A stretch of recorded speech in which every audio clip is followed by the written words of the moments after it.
Hello everybody. This is a really good site that you can use to practice for the assessment task for the 91167 standard.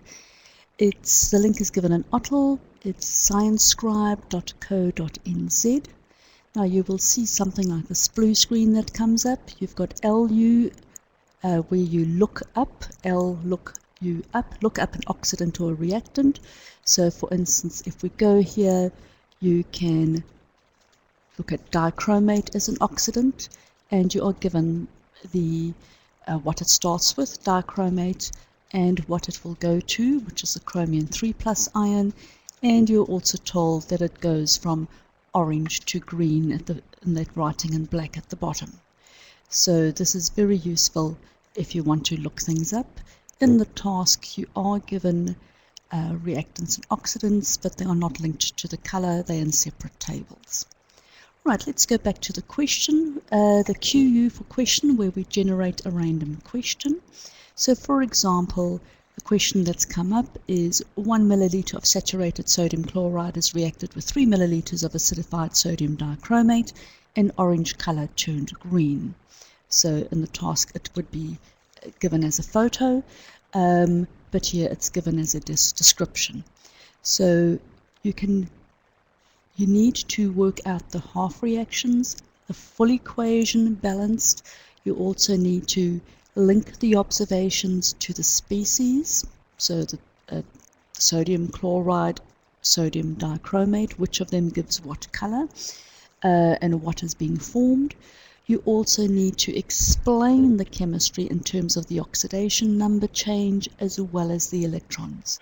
So these buttons at the top here, 0.5 is a half, so that gives the answer to the half equation. 1, that gives you the answer to the full equation. OB, that gives you the observation linked to the species. ON gives the explanation in terms of oxidation number. And E gives you the explanation in terms of the electronic transfer. So if I wanted to check my answers, it gives you the reduction half equation as well as the oxidation half equation balanced. If you wanted to see the full equation answer, you would click on the 1, and there it would show you the chloride is changed to chlorine, the dichromate to the chromium ions, and it's fully balanced. If you wanted the observation answers, so can you see how the answer has been linked? So we're saying orange dichromate. We don't say there's a color change from orange to green because the dichromate's turning to chromium, and we ignore everything else. So when orange dichromate reacts with colorless chloride, it forms green chromium ions and pale green chlorine. So you must link each reactant with a color and each product with a color. It's really important. If you wanted now an explanation in terms of oxidation number to check the answer, I'll have to scroll down a little bit to get the full answer. So you can see when the dichromate reacts to produce the chromium 3+, you say the oxidation state of chromium in the dichromate was 6, and the oxidation state of chromium in chromium 3+ is 3. Now notice we don't say the oxidation state of chromium or the oxidation state of dichromate, because that is nonsense. You've got to say the oxidation state of the element involved, which is chromium, in the species it comes in. So the oxidation state of chromium in dichromate. And so it says this means that the oxidation state of chromium decreased. So we're saying what it is. We're not just saying it's changing, we are being specific.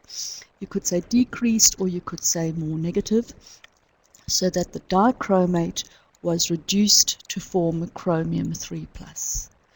So think of all those things. We've identified the oxidation number of the chromium in each species, and we've been very specific about that it has decreased or become more negative, and we are saying that the dichromate was reduced to form the chromium 3+.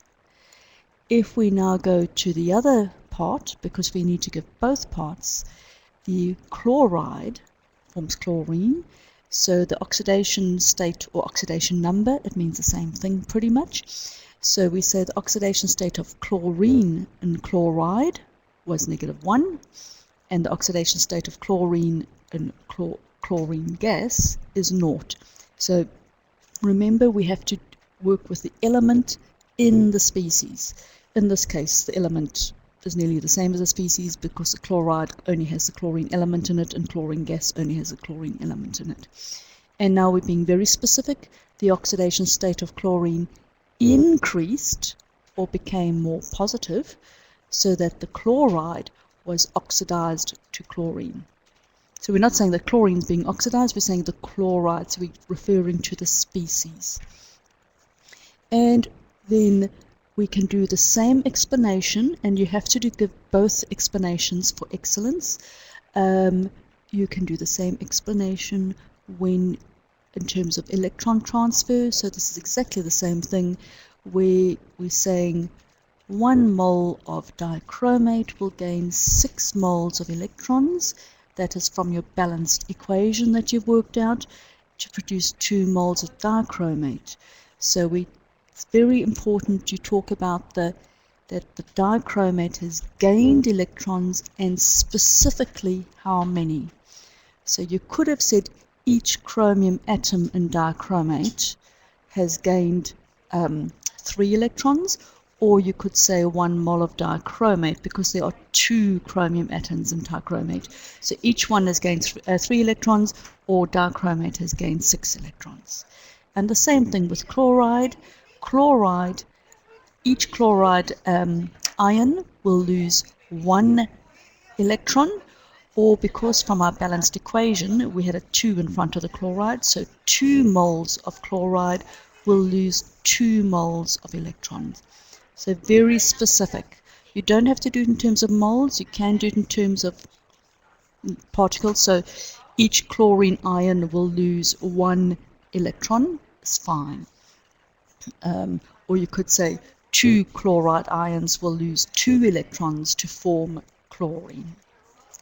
So this is really good practice. I thoroughly recommend you go and work through this because you can generate any reaction that could come up in the assessment task. So this is really good practice to see how detailed your answers are.